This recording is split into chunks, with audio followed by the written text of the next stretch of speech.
Good morning. अभी हम लोग देखेंगे टीसीसी के आगे के कंसेप्ट। पहले के 2 या 3 लेक्चर में हम लोग ने क्या देखा, wired media, wireless media. In wired media we have seen coaxial cable, twisted pair cable के 2 type, UTP and STP.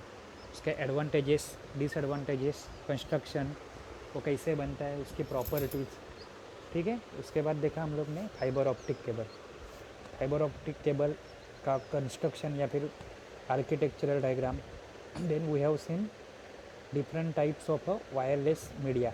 In that we have covered microwave, which is a narrow beam signal. It should be focused in a point to point way. मतलब एक parabolic antenna रहता है, dish antenna, और sender और receiver सामने सामने होने चाहिए। बाद में प्रोपोगेशन मोड देखे तो प्रोपोगेशन मोड में थे ground wave propagation, sky wave propagation and line of site. अभी हम लोग देखेंगे next is a radio wave signal. उसके पहले एक कंसेप्ट है टेरेस्ट्रियल कम्युनिकेशन माइक्रोवेव का। तो माइक्रोवेव में हम लोग ने क्या देखा था, माइक्रोवेव कम्युनिकेशन होने के लिए जो आपका सेंडर और रिसीवर कैसे होना चाहिए, एक ही लाइन में, मतलब सामने सामने होना चाहिए। क्योंकि ये क्या रहते हैं, नैरोली फोकस बीम रहते हैं। अगर सेंडर और रिसीवर अलाइन नहीं रहेगा तो रिसेप्शन पॉसिबल है क्या, नहीं। अभी इसके बाद terrestrial microwave communication system transmit tightly focus beam of radio frequency from one ground base microwave antenna to another. ये डायग्राम देखो, दिख रही है diagram. The terrestrial microwave system typically use directional parabolic antenna. जो एंटीना है ना, ये parabolic word important है। अगर थ्योरेटिकल एग्जाम होती है तो आपको लिखना ही है ये वर्ड, और अगर नॉर्मल होती है ऑब्जेक्टिव टाइप तो भी आपको पूछ सकते हैं कि एंटीना का टाइप कौन सा रहता है। तो उसमें बहुत सारे ऑप्शन रहेंगे, उसमें से आपको कौन सा चुनना है, तो parabolic antenna. The signals are highly focus and physical past must be in a line of site.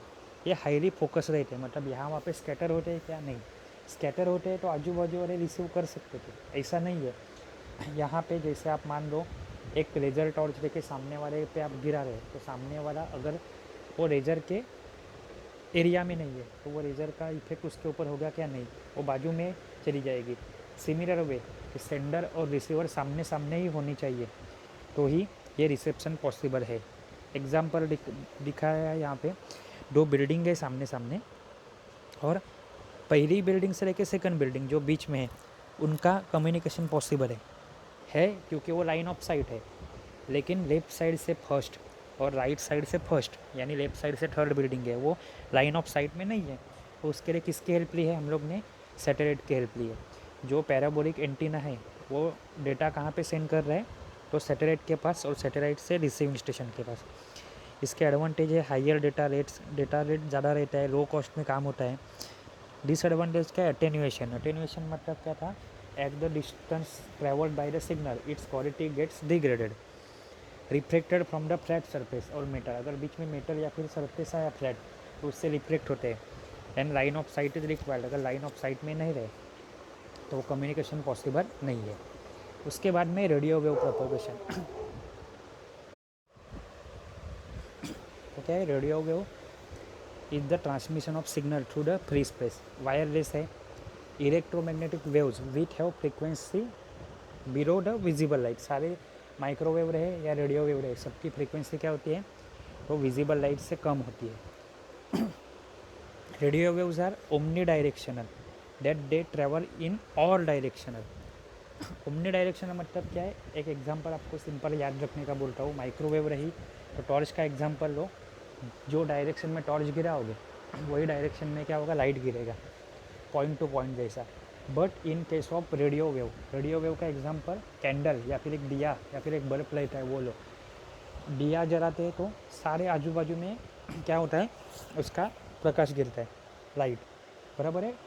Candle जलाते हो तो भी सिमिलर, ऑल डायरेक्शन में वो लाइट एमिट करता है। बल्ब का भी सेम होता है। तो वही कंसेप्ट अप्लाई करो रेडियो वेव में। तो यहाँ पे कंसेप्ट नहीं आएगा कि वो लाइन ऑफ साइट में होने चाहिए या फिर पॉइंट टू पॉइंट वाला कंसेप्ट नहीं आएगा। यहाँ पे क्या है, radio waves are omni directional, they travel in all direction, सारी की सारी डायरेक्शन में होती है from the source. Because of this property transmitter and receiver need not to be align. अगर वो सारी डायरेक्शन में जा रही है तो ज़रूरी है क्या कि वो सेंडर और रिसीवर एक ही डायरेक्शन में हो, नहीं। बराबर है। Radio wave can penetrate building, ये बिल्डिंग में से इजीली जा सकते हैं। सो इस बिल्डिंग के थ्रू जा सकते हैं, इसका मतलब ये इंडोर और आउटडोर कम्युनिकेशन के लिए काम में आते हैं।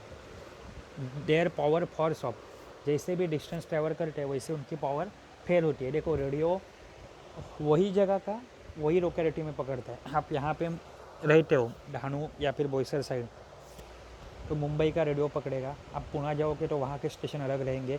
ऐसा नहीं है कि मुंबई का ही रेडियो स्टेशन पुणे में पकड़ेगा, नाम भले सेम रहे लेकिन फ्रीक्वेंसी वहाँ की अलग है, वो पर्टिकुलर एरिया तक ही लिमिटेड रहती है। They are also absorb by rain, rain मतलब बारिश, बारिश के पानी में भी वो एब्सॉर्ब हो जाते हैं। बाद में इन H F and V H F, H F मतलब high frequency and V H F मतलब वेरी हाई फ्रीक्वेंसी, जो ग्राउंड वेव है वो किससे और एब्सॉर्ब होते हैं, अर्थ से। Radio waves are widely use for M and F M radio. देखा आपका रेडियो जो रहता है वो किस पे के ऊपर काम करता है, रेडियो वेव्स के ऊपर। Radio waves F M frequency modulation and A M that is amplitude modulation. बराबर है। टीवी, टीवी में जो डेटा सेंड होता है कौन सा वाला, वीडियो छोड़ के दूसरा दैट इज़ ऑडियो, इसके लिए भी क्या यूज़ होता है, ए एम यूज़ होता है। Cell phones and all that. यहाँ पे दिख रही है डायग्राम, देखो कैसे डायग्राम है।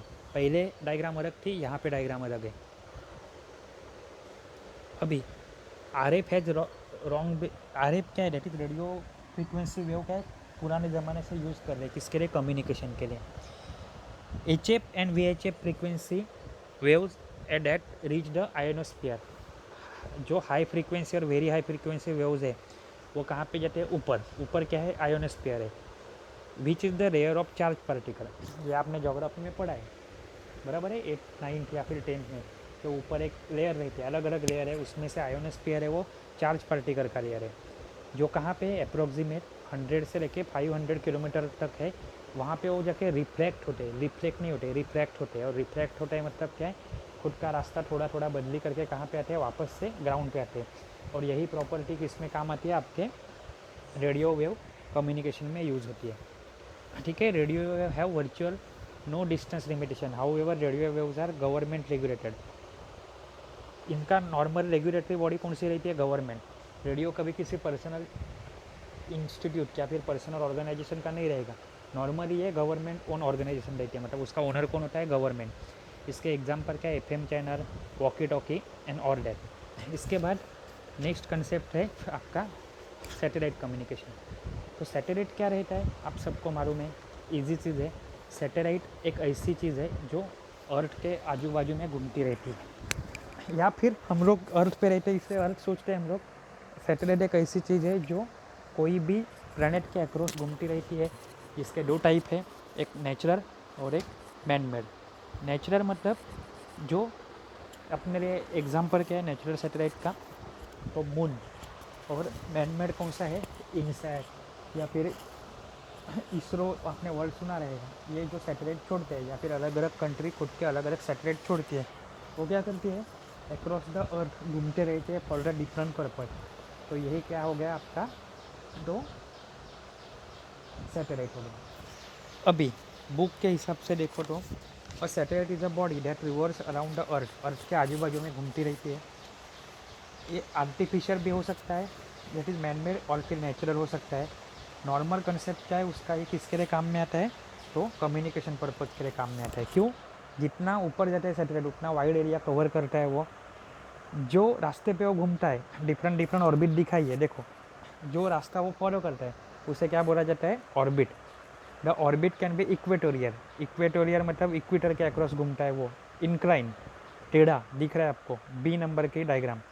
और पोलार मतलब पोल टू पोल, अभी पोल कौन से है, ऊपर है नॉर्थ पोल और नीचे है साउथ पोल, पोल के अक्रॉस घूमता है गोल गोल, वो क्या रहता है, पोलर सैटेलाइट। 3 टाइप हो गई, एक इक्वेटर के अक्रॉस घूमता है वो, एक इंक्लाइन घूमता है और एक पोलर घूमता है।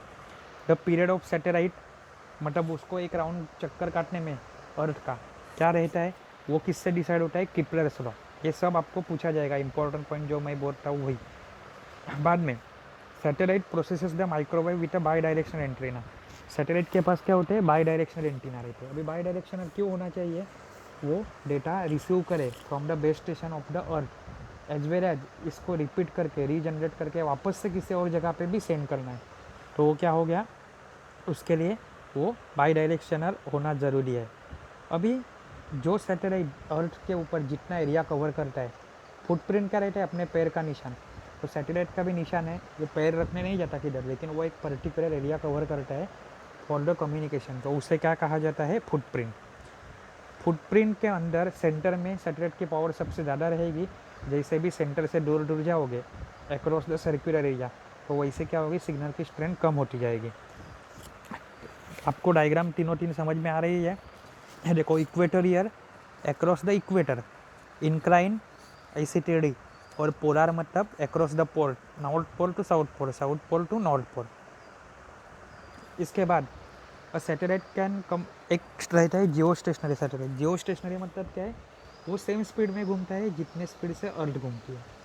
तो हम लोग को क्या लगेगा, अगर मेरे सामने एक सैटेलाइट घूम रहा है जो मेरे स्पीड से ही घूम रहा है, तो वो क्या लगेगा, स्टेशनरी लग रहा है, लेकिन ये अर्थ के साथ स्टेबल होके जैसा घूमता है, इसीलिए उसको क्या बोला जाता है, जियो स्टेशनरी सैटेलाइट। जो कितने हाइट पे प्लेस किया जाता है, 36,000 किलोमीटर। कहाँ पे, अर्थ के ऊपर 36,000 किलोमीटर ऊपर वो सैटेलाइट को प्लेस किया जाता है। और वो जियो स्टेशनरी है, मतलब जितना टाइम अर्थ लेगी खुद के आजू बाजू घूमने के लिए उतना ही वो भी लेगा। तो इसका टाइम पीरियड क्या हो गया, 24 आवर्स। जो सैटेलाइट के पास सिग्नल जाता है, यहाँ पे दिख रहा है, सेंडर स्टेशन से, सेंडिंग स्टेशन से, वो एक फ्रीक्वेंसी रहती है और एक डाउन भेजने के लिए रहती है। तो अपलिंक फ्रीक्वेंसी और डाउन लिंक फ्रीक्वेंसी दोनों डिफरेंट रहती है, नहीं तो वो ओवरलैप हो जाएगी। अपलिंक की वैल्यू अलग रहेगी, डाउन लिंक की अलग रहेगी। ट्रांसमिटिंग स्टेशन ट्रांसमिट करेगा टू द सैटेलाइट, वहाँ पे वो सिग्नल को कैप्चर करेगा, रीजनरेट करेगा और वापस से नई पावर बूस्टर के साथ रिसीविंग स्टेशन पे अर्थ पे भेजेगा। नॉर्मली एक सैटेलाइट पे 10 से 12 ट्रांसपॉन्डर होते हैं। ट्रांसपॉन्डर मतलब क्या है, transmitter as well as the receiver. जो सिग्नल सेंडर सेंड करता है ग्राउंड स्टेशन सैटेलाइट तक, वो जाता है ऊपर, इसके लिए क्या बोला जाता है, उसको अपलिंक फ्रीक्वेंसी। सैटेलाइट से ग्राउंड स्टेशन तक आता है, उसको क्या बोला जाता है, डाउन लिंक फ्रीक्वेंसी। उसके लिए अलग अलग बैंड है। सी बैंड जिसकी फ्रीक्वेंसी है 4 से लेकर 6 गीगाहर्ट्ज़। कू बैंड, KU बैंड जिसकी फ्रीक्वेंसी है 11 से लेकर 14 गीगाहर्ट्ज़। और का बैंड दैट इज जिसकी फ्रीक्वेंसी है 20 से लेकर 30 गीगाहर्ट्ज़। इसकी अवेलेबिलिटी, ये हमेशा अवेलेबल रहता है, वाइड एरिया कवर करता है, यही उसका एडवांटेज है। वो बहुत स्पीड में घूमता है, एज वेल एज उसका डेटा हैंडलिंग कैपेसिटी भी बहुत है। Approximately 1 Mbps download speed, nearly 18 times faster than the dial up connection. And latency मतलब क्या है, has high latency meaning that great deal of time require for packet of a information to travel to the satellite and the back. Disadvantage क्या है, very costly. एक person या फिर एक छोटी कंपनी भी सैटेलाइट लॉन्च नहीं करती। नॉर्मली सब मिला के सैटेलाइट लॉन्च करते हैं, उसके ऊपर उनके खुद के ट्रांसपॉन्डर रहते हैं जिसके थ्रू वो सर्विस प्रोवाइड करते हैं। And security measure are required to prevent unauthorize tapping. जितना वाइड एरिया वो कवर करता है उतने वाइड एरिया में एक्सेसिबल है, तो कभी कभी सिक्योरिटी कंसर्न के हिसाब से टैपिंग एंड ऑल डैट भी हो सकता है। ये था आपका सैटेलाइट। नेक्स्ट है infrared and Bluetooth and wifi, ये हम लोग नेक्स्ट लेक्चर में देखेंगे। ठीक है, बुक की इमेजेस में से पढ़ना, खुद का लॉजिक भी लगाओ। ठीक है, ये जी स्कीम के बुक में से मैं पढ़ा रहा हूँ, जो सिमिलर चैप्टर है आई स्कीम का बुक मेरे पास है नहीं, तो जो एंडिंग में थोड़ा सा पार्ट है वो आपको मैं नेट के थ्रू पढ़ा दूँगा। ठीक है, थैंक यू।